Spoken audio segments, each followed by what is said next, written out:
Hey everybody, we are in Karuizawa, Japan right now, and we're actually in a store called Cainz Home. Very cool, it's kind of like the little mini Home Depot slash Bed Bath & Beyond. They've got like some tools, but mainly other stuff. Anyway, I'll show you some very cool Japanese tools here.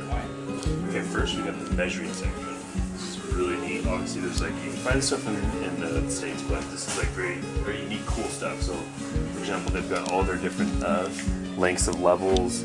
They've got all sorts of little like measuring sticks and rulers and whatnot that are small and tiny. They've got your squares, which are very cool. All the different sizes. I mean, that's hard to find. They they have one of those in the U.S. and that'd be it.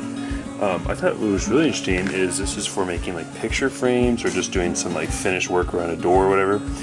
You basically just set this on the lumber you're working with, draw it across, and you're good to go. You've got your 135-degree bevel. So that's pretty cool because this is, I mean, for those of you who do this stuff know that it can be hard to find these inside angles and stuff, and you know, it's just tricky. The people who've been doing it for a long time, you can do it, but this is nice to have. Only $9, about the equivalent.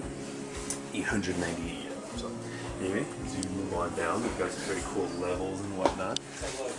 This is kind of, I mean, they have these in the United States again, but this is kind of like a surface level, so you get it perfect and it gets it level.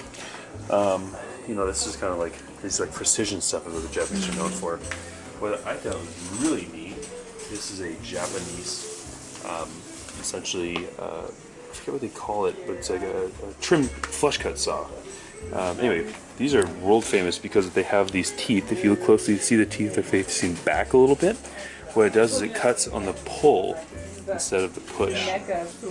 And so what happens is instead of cutting, it sometimes can be hard to be accurate when you push. Like when you're pushing, it's hard. But if you cut like this, you're very accurate. And Japanese saws were the first to do that. See, these teeth are facing backwards, so it's called a pull cut saw. These are very, very unique to Japan, and these are very nice. And then lastly, we've got the Japanese chisel here. Do you know those name brands? Do you know if they're good? I have no idea. These ones? I know like King. I know King brand, and I know like SMI or something. Yeah, I don't know much about the Japanese brands, but I do know that these are just very, very famous. These are usually like cold steel, or the process. It's sort of like the same process of making. You know, the famous Japanese knives and swords and stuff. So these are very sharp and they stay sharp for a long time. That's kind of cool. Hard to find in the US, but anyway, that's about it.